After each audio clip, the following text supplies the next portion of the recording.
and also within sanctuary cities, you can't get one definition of what it is anyway from the people who use the term.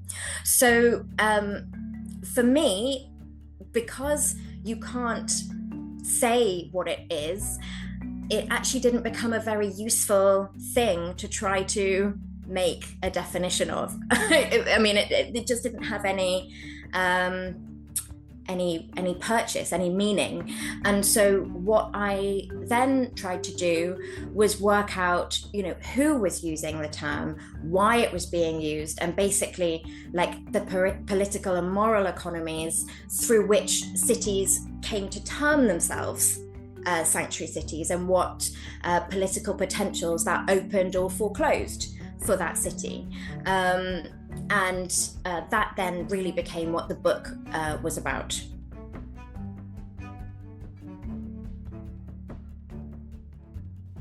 Hi, this is Emily Holloway, and you're listening to UAR Remixed, a podcast by the journal Urban Affairs Review. That was Rachel Humphris, the author of Making Sanctuary Cities from Stanford University Press. My name is Dr. Rachel Humphris. I'm currently a senior lecturer in the School of Politics and International Relations at Queen Mary University of London. I trained as an anthropologist, so I would say that I'm like a political anthropologist or a political ethnographer. So I try and trace like the meanings around different kind of state policies. So the main focus of my research has been around the immigration welfare nexus, and really, I suppose, how welfare states institutionalize racist practices and how that manifests through the treatment of migrants or mobile people. Rachel, thank you for joining us today. Maybe we could start with the idea of the sanctuary city itself. I feel like there's some misperceptions about what the term signals or means for some people. Sanctuaries are commonly thought about in terms of municipalities not cooperating with federal immigration and customs enforcement, or ICE. So that usually takes the form of them saying that they won't spend local police resources helping ICE officers. So they won't cooperate with them in that way. And an important kind of mechanism that ICE uses are ICE detainer requests. And usually that means that when ICE officers come, they have a civil warrant and they want to enter a building, and they want to round up undocumented people. Because they are civil requests, you do not have to honor those requests. So that's why you may have heard of things like Know Your Rights training. So sanctuary cities often implement Know Your Rights training. So that's to tell people that you do not have to honor civil ICE detainer requests.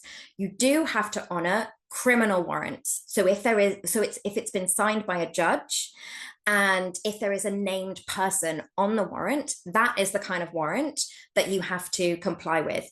And so that is the kind of framework that sanctuary cities operate within, and that is fully legal. So the kind of discourse around sanctuary cities, harboring criminals and not complying with their legal responsibilities is not true. Sanctuary cities fully operate within the law. Oh, okay. Thank you for that. That's really helpful.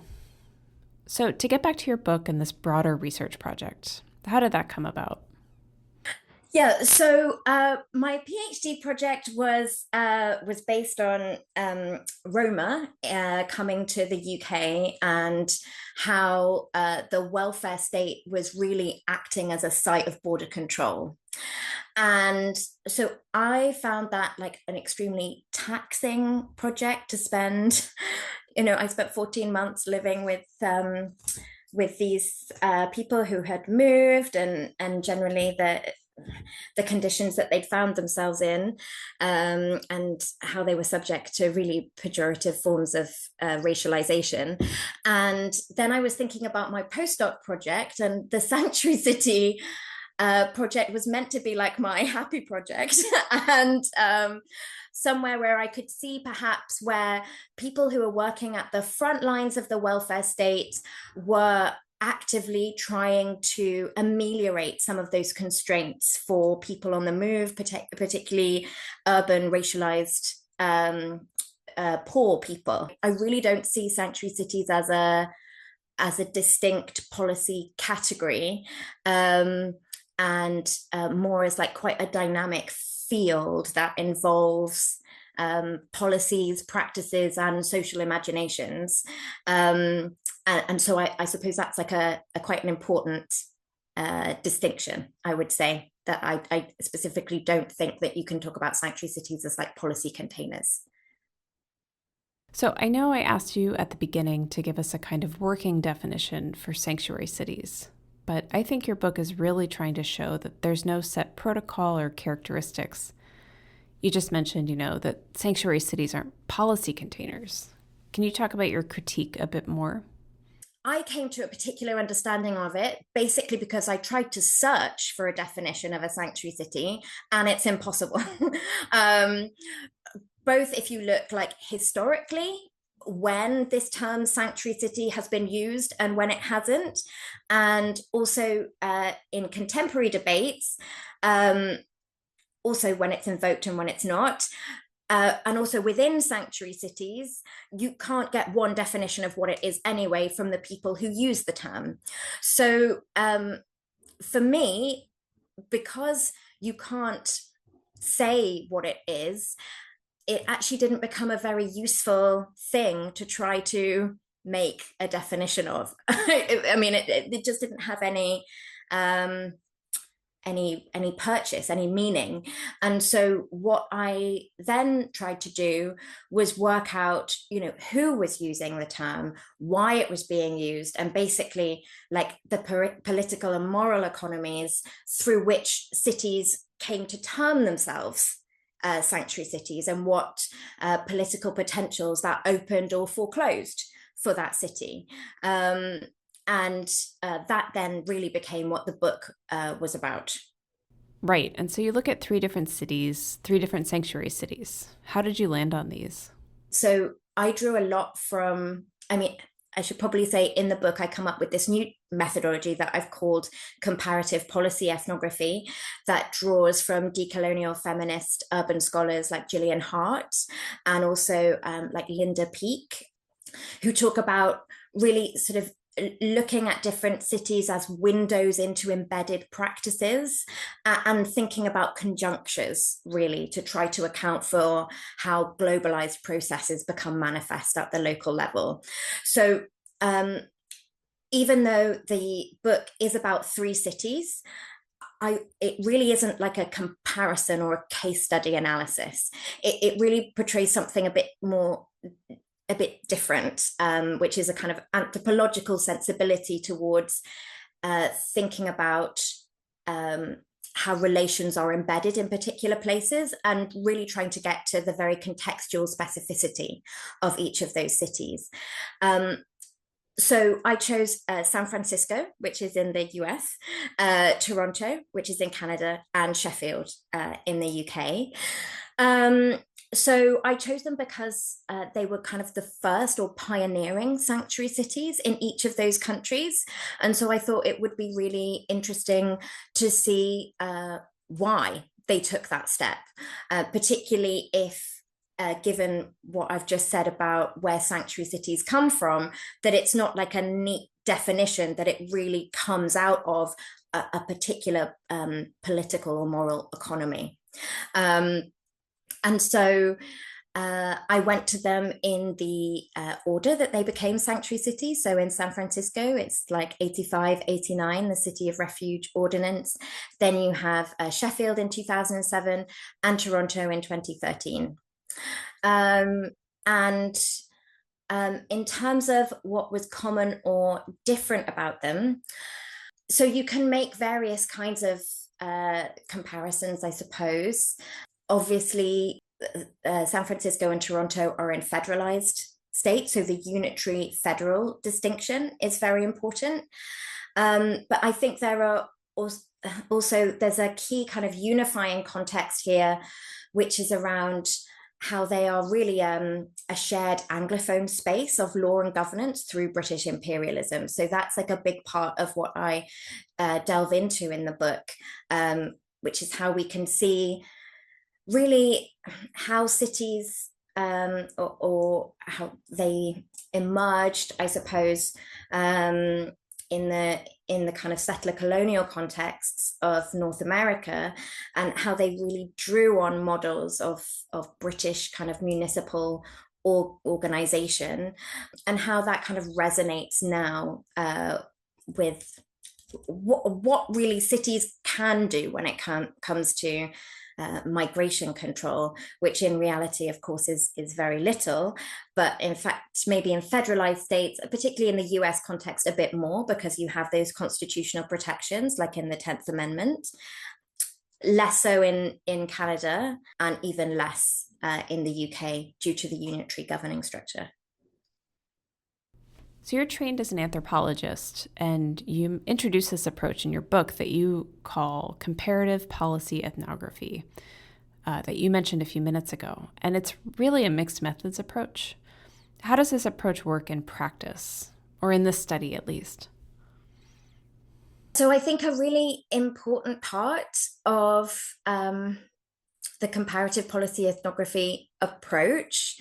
Well, to start off with, I had to do a real deep dive into the archives in each of the 3 cities. I was trying to trace both like the emergence of this term, the sanctuary movement that became kind of the sanctuary city, and also really as I mentioned, like the history of cities and how really they govern mobile urban poor. And I think when you look at the history of cities, one thing that I found both from the archives and also sort of like broader historical, sociological and anthropological work is that there's a real connection between the governance of migrants or non-citizens and the governance of failed citizens or racialized urban poor. And you can see actually, if you trace the history of cities, obviously federal governance of immigration wasn't preempted until 1875. So, cities did control who came in and came out, and no distinction was made. So I think that really guided me throughout my whole ethnography, actually, to try and see those links between more recently arrived urban racialized poor and the more longer standing communities. And so that really guided the field work. And then I undertook lots of different kinds of entries into the field, as anthropologists often do. So there was the archival work, there was interviews with elected and non-elected officials. I volunteered in migrant serving organizations. I accompanied people in court hearings. I went to protests, I went to churches. I basically tried to follow this term, the sanctuary city, wherever it emerged, and then tried to, I suppose, contextualize why, how, and where it was being used and for what purposes. So what was fieldwork like? Can you describe the conditions you were working in? What was going on at the time that you started this study? So I undertook the fieldwork for this during the first Trump administration. So I arrived in San Francisco just as the Ninth Circuit appeal was hearing the case about whether, federal funding could be stopped to sanctuary cities. And also there were a lot of cases around separated children being reunited to their families in San Francisco at that time. So it felt very alive and very real. And so I suppose that shaped a lot of that work in particular ways. But then just in general, because anthropologists also don't have set questions to start out with, and so part of it is moving with the field and having very long conversations with people that aren't kind of like structured interviews or semi-structured interviews, for example. So I mean, I spoke to just so many amazing, inspirational people that were putting so much, work and really creativity and trying to build like intersectional solidarities, I suppose, between different groups of people. For example, like Latinx communities and the API community in San Francisco, or I would say a really like a fascinating conversation was with one of a previous like civil rights defender in San Francisco, when she was talking about what was happening in the 80s when you had like El Salvador refugees from El Salvador and Guatemala like arriving in the Mission District, and alongside organizing with kind of Mexican undocumented workers. And I think there's a lot of conflation sometimes in sanctuary city literature that doesn't separate, for example, like the very different movements that happened, and then some of the intersectional work that had to be done, and how that was a real success, I suppose, for the kind of movement to be able to build those kinds of intersectional solidarities. So I would say in terms of things that were surprising, or also really hopeful in the face of quite harsh migration controls. I mean, 2019 was really nothing compared to what's going on now. But still there was some real hope, I suppose, in what people can do when they build that sort of relational power on the ground, and then what people can achieve through that. So I think I found that extremely inspiring, and is what thing I really, take that forward with me now, even when I'm feeling hopeless about the current situation. Did you have a particular audience in mind for this book? Are you writing primarily for academics, or is this also intended for activists and organizers? What overall do you want readers to take away from this project?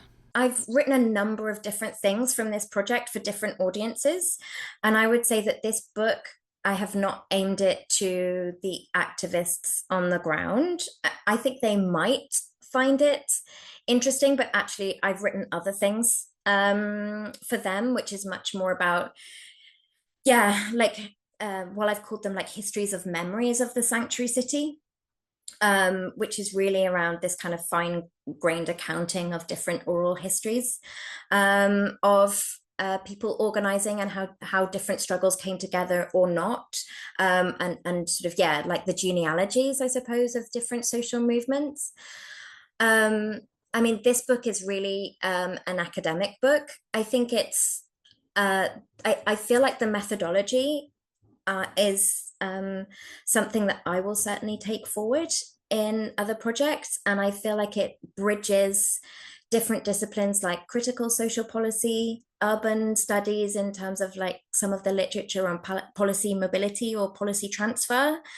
And also, anthropology of the state, anthropology of policy. So there is the methodological side. I also hope that readers would appreciate the kind of historical dimensions and what we can gain from really taking like that long-term perspective, particularly in the face of what we are facing in this current moment. And I think that can be really helpful to trace, really take a long view to trace where some of these moralities come from, and how embedded they are. For example, this discourse on deservingness, or like justice linked to deservingness, which is so prevalent in migrant discourses, but also just on the urban poor in general, and where that comes from. It's so embedded in Western liberal democratic nation states. And if we want to think differently about how we might come out of our current moment, or try to propose different ways of organizing, our societies, of different kinds of political subjectivities. I think that can be really helpful. And also, I try to open like the black box of government, really, of urban government, and really go into very fine-grained detail about what happens in committee meetings, in judges here, in legal hearings, in when people depute or are called upon for different reasons, how memoranda of understanding are kind of are formed, how policies are really made on the fly. Things that often in hindsight, again, are often sanitized, and we put like a linear process on them as if things just progress incrementally in a very logical and reasonable way. And for people who don't usually read about policies or urban government from that perspective, I hope it will just be very interesting to read some of the kind of intricacies and messiness and personalities of how these things really get formed, which then generally have quite a big impact on our lives. And have you been keeping tabs on any of the organizations or activists that you work with? I mean, it's difficult sitting as I am in London and not, being able at the moment right now to actually have feet on the ground to help, accompany asylum seekers when they go to detention here, normal asylum hearings, and putting your body in between, them and the ICE officers that people have done, and been arrested for it, even elected officials. So, and it's also quite difficult to, I don't want to take up people's time right now. And so actually in the work that I do, I just focus on the organizing that I can do in my own community right now, as I feel like that's the most helpful thing. And the other thing I feel like I can do, which is something that I think academics can more generally do, I've been drawing a lot from like the infrastructures of dissent literature. And I think that academics can really hold or like unearth some of that fine-grained like collective memory of organizing, and not project organizing in a kind of linear way, which is also what I try to do in the book in terms of sanctuary city organizing. And I think that can also be very, very helpful. So not kind of sanitizing that or creating that a kind of linear progression, I think is really important, so we can learn from history, really. And I suppose that's another role that academics can play that aren't on the ground.